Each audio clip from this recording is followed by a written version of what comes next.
So thank you for joining me again today for another one of my videos. I have a history of breaking strings, and I was reluctant to try these Graphtec string savers for the longest time. I saw that they could deaden tone and a lot of things I was probably overthinking, look, various factors, but I finally gave them a shot, and spoiler alert, I really love them.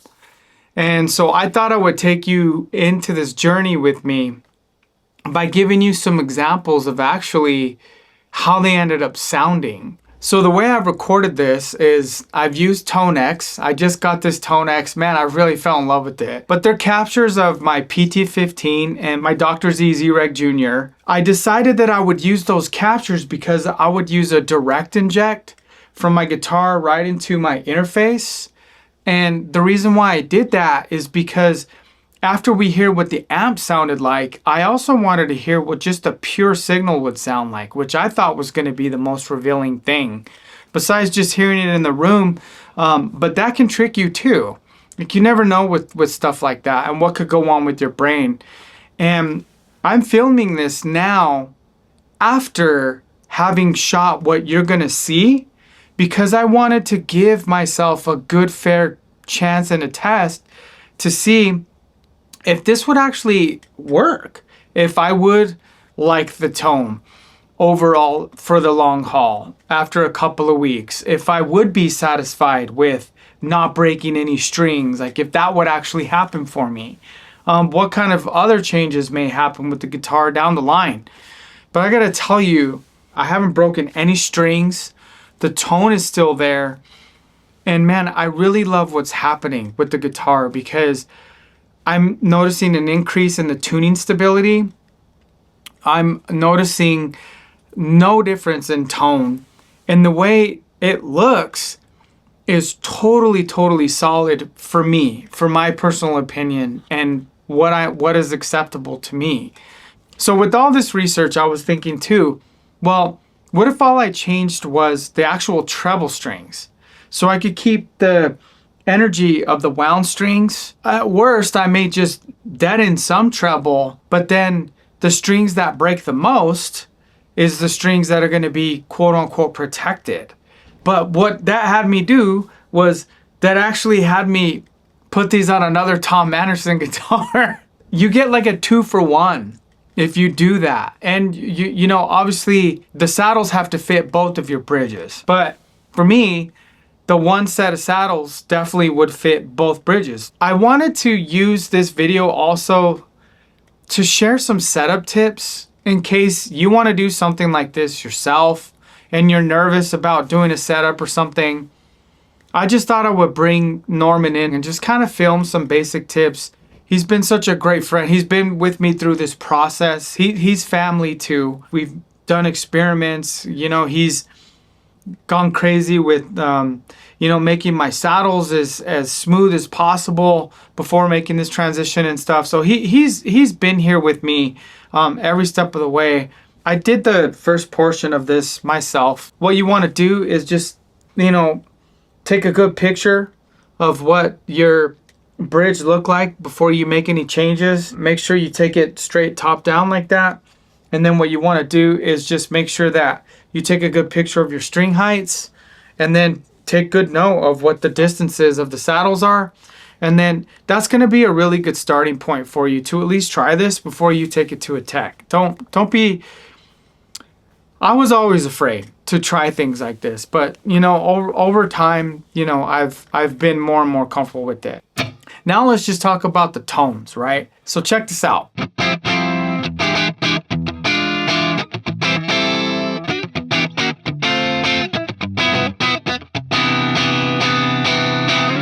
That does not sound like a dark guitar to me at all. So like if I was to come here.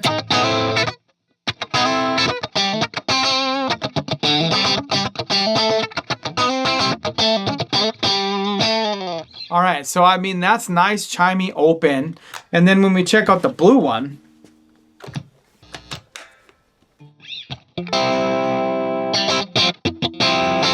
Just happens to be on the same pickup. I mean, it's still chimey and bright.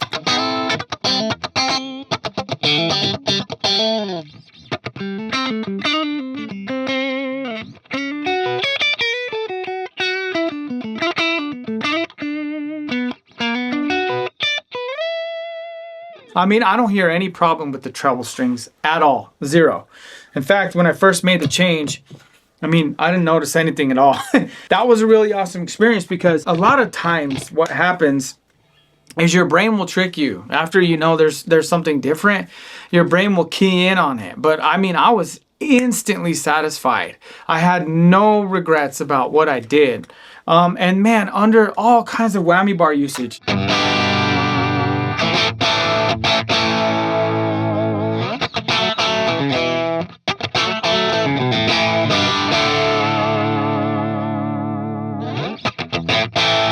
I mean, so over the last few weeks, I've used the whammy bar a lot. I haven't hesitated to just really dig in, really use the guitar as normal. Sometimes I have a bit of a heavy right hand. Sometimes I could be pretty aggressive with the whammy bar. I don't really hold back as a guitar player. When it's time to let go, I live especially, I don't hold back. And I will say, I'm sure, let's just check.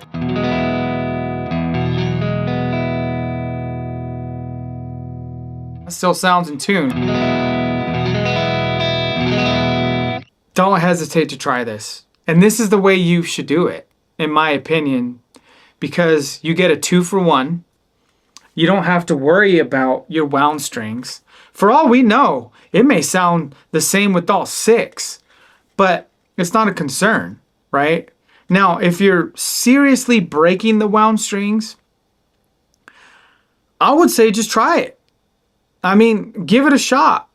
And for me, I wish I tried this a lot sooner. These Graphtec String Saver Classics, they really, really work well. So before you trip out on someone in the forums telling you that when, you know, when you're playing the guitar just from an acoustic level, it sounds a lot more dead and everything like that. I didn't experience that. Did it maybe sound a little sweeter? Maybe. So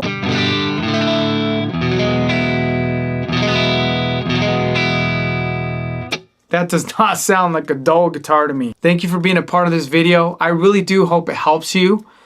And thanks to Norman for him being a part of it. Get out there, play guitar. Don't stop jamming. And if something like this is stopping you from jamming, constant string breakage, first, make sure your basics are covered, no burrs, whatever. But if you have any doubts, man, just swap those out. Give it a shot. Because even if your tone is just a little more dark, you're still playing music, baby. So get after it. Have fun. Thanks for being a part of this. I know this video was also a little bit longer, but I appreciate you sticking around. Let's hear some examples.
So we're just going to do a quick setup on this guitar today.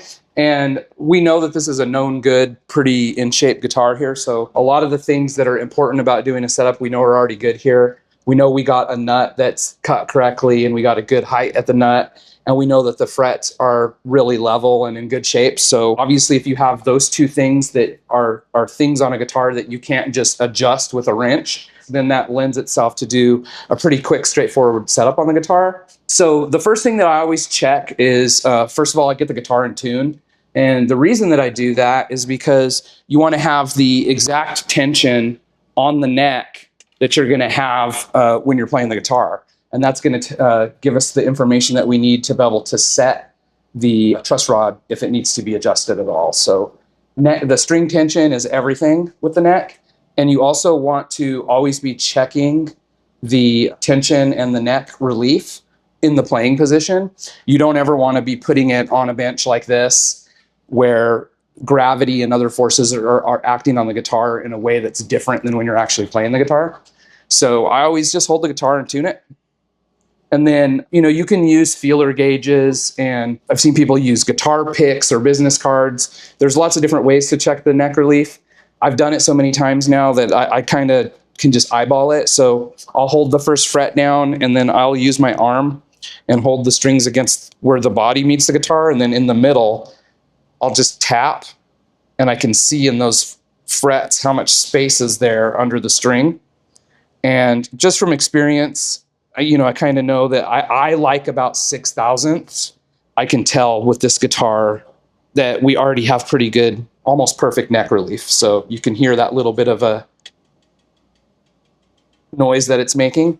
So nut height, the easiest way to do it is if you have the neck in the right amount of relief, you should be able to pluck the strings open and not get any buzzing. So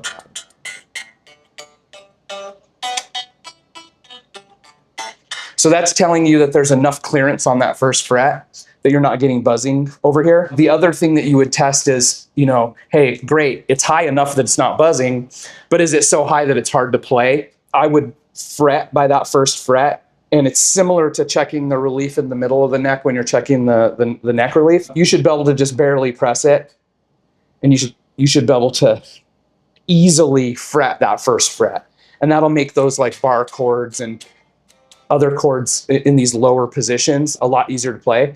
If you ever are playing a guitar that's very difficult to, kind of play those cowboy chords and bar chords down here, a lot of times it's because that nut height is just too high. So you're having to put so much pressure to fret those. This one, again, in these Tom Anderson guitars, they come immaculate. So the nut is perfect. We got no buzzing in the open positions. Very easy to depress first fret and get a clean sound. So that's all I really look for in the nut. I also make sure that you don't hear any buzzing happening behind the nut.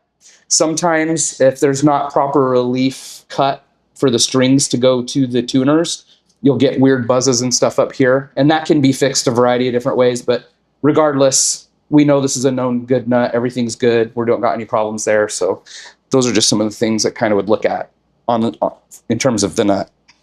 So if you got a good nut, you got level frets, and your neck relief is correct, then the next thing that you're going to do is you're going to set your string height. Okay, so the next thing I would do after I know I got the nuts good, we know the frets are good, neck relief is good, I start checking string height. But the way that I do it is I use a string action gauge, and there's a lot of these different string action gauges that you can get on the internet or, Amazon, eBay, StuMac, whatever. And you're able to measure the distance under the string to the top of the fret.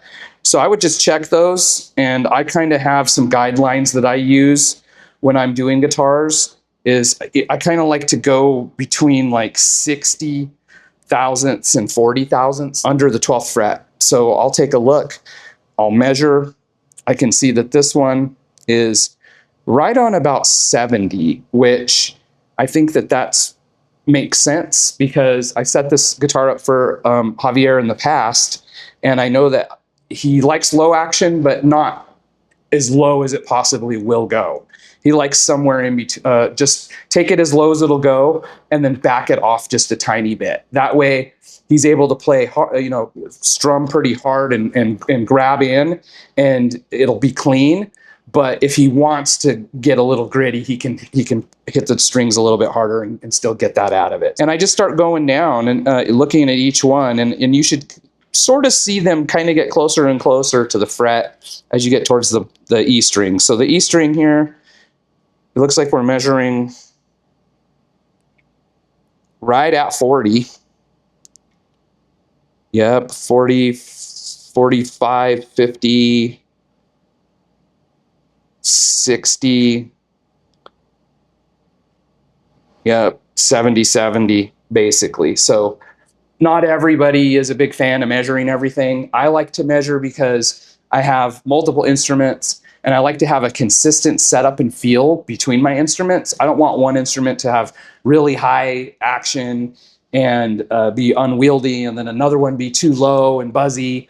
I like to find like the perfect spot where I can set them all and I can move between instruments with ease and everything feels great. The other thing you do is use your eyes. So I'll look down, I'll take a look at the radius, kind of see if everything looks straight. Yeah, so you're going to have like a slight curve. You're going to notice that the strings in the middle are going to be a little bit higher at the bridge than the strings that are on the edges. And that's because the fingerboard does have a slight radius to it. So in order for the distance from the fingerboard and the frets to be consistent, there has to be a little bit of a curve there. Everything looks pretty good, but the B string is just a touch high. The G and the B string are about the same height, and then the E string kind of dips off a little too much. I like to see like kind of a gradual move there. So I know that the B string is a little high. So what I'm going to do is I'm going to lower that, and I have a little Allen head key wrench that fits this saddle. Since I'm going to be lowering it, I'm not going to worry too much about loosening the string to do it. If you were going to raise it, I recommend loosening the string before you do that. So this is just kind of a feel thing here. Get this in there. And I'm kind of looking at the saddle next to it, the E, and I can tell that I want this to be somewhere in between where the E is and where that G is. And that'll kind of sit it right in the middle. One thing that's really important here, I like to get all of these sitting flat on with these screws on the deck of the tremolo plate. Reason being, when you're wiggling the trim, I don't want any chance that the saddle is going to want to rock or shift, which would cause tuning issues and potentially cause string breakage issues as well if there's movement there. So after I make that change, and you just change a little bit at a time, you saw there I did, not even a half a turn. I'll tune the string, and then I'm going to check the height again and see where we're at. And to me, getting the guitar playable, of course, is super important, because how you play will be influenced by how much the guitar is fighting you, right? Some people like a lot of fight from the guitar. It brings something out in them, that's sort of like primal to make them attack the guitar. Some people like it to be extremely easy. I like it, depending on the instrument and depending on the style, there's a right and a wrong way for each player. For this instrument, I think we got it right where it needs to be.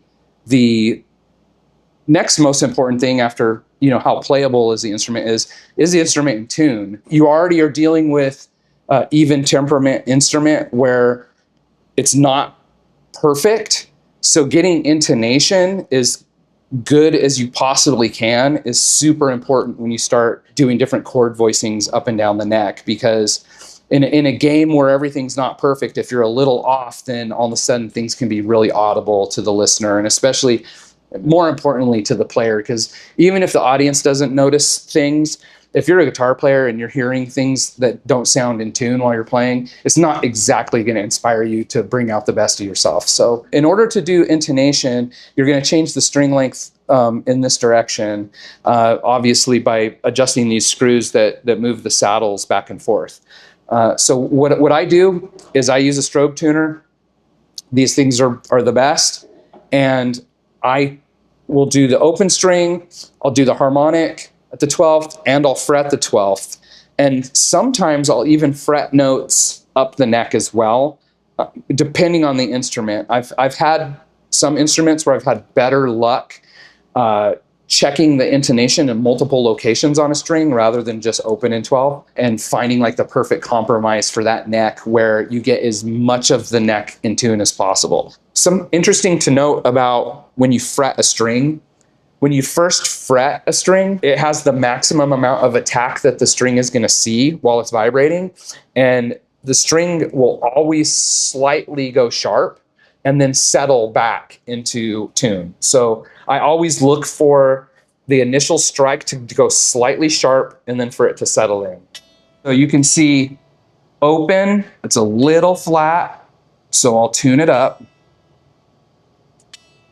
And I'll get it to where, if anything, it'll jump a little sharp and then settle. And then I'll try the harmonic on the 12th. And you'll see, in this case, the harmonic is a little flat. So that's telling us right there that I need to add a little more distance on the string. So it's important when you're doing these saddle adjustments to go ahead and loosen the string. So I'll detune it a little bit. And in this case, I need to add a little bit more distance. So, because we were flat, so I'm going to give it a little turn here. And a little goes a long ways. Yeah, so a little goes a long ways here. You start dealing in like a 1/10 of a turn at some point. There we go. Right on, well, here we go. We got it all dialed in. We've got the neck relief set properly. We've got the saddle height dialed in. Perfect slight little arch to it. Perfect height off of all of the frets. Nice and consistent, easy to move between strumming and playing. And we got the intonation absolute dead on perfect. So you can do whatever triads up and down the neck and it's going to sound great.